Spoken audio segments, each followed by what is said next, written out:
Bonjour et bienvenue à tous. Aujourd'hui, je vais vous présenter la leçon de l'interrogation directe et l'interrogation indirecte. On va commencer par définition de la phrase interrogative directe. La phrase interrogative directe ou bien l'interrogation directe est la question posée directement à quelqu'un. Elle comprend l'interrogation totale et l'interrogation partielle. L'interrogation directe se termine toujours par un point d'interrogation. On va prendre des exemples. Le premier exemple, as-tu voyagé la semaine dernière?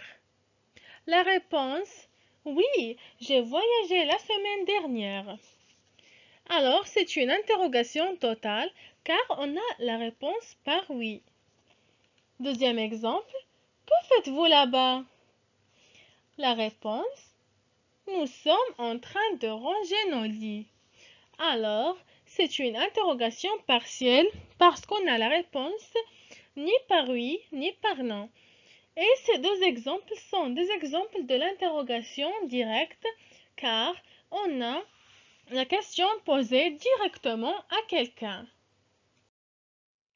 On passe maintenant à la définition de la phrase interrogative indirecte.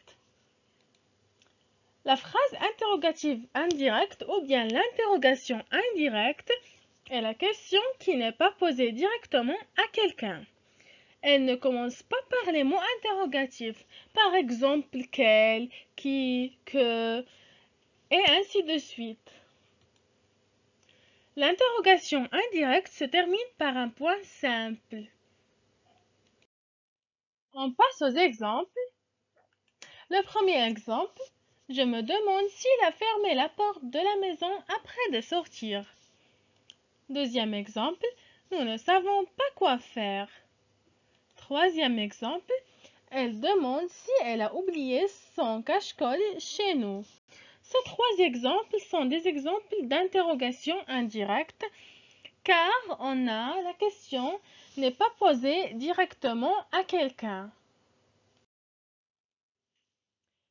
On passe maintenant à la différence entre l'interrogation directe et l'interrogation indirecte. Alors, l'interrogation directe est une phrase interrogative qui se termine par un point d'interrogation. Par contre, l'interrogation indirecte est une phrase déclarative qui se termine par un point simple. Voici la différence entre les deux phrases.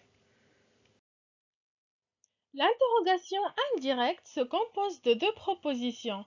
On va expliquer la leçon des propositions dans une autre vidéo si Dieu le veut.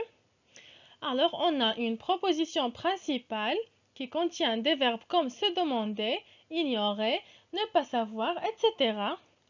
Et une proposition subordonnée complétive interrogative qui est introduite soit par si ou bien par des mots interrogatifs. On est arrivé à la fin de notre leçon. Si vous avez aimé la vidéo, n'oubliez pas de vous abonner à ma chaîne et activer la cloche pour recevoir toutes les nouveautés. Et au revoir à la prochaine si Dieu le veut.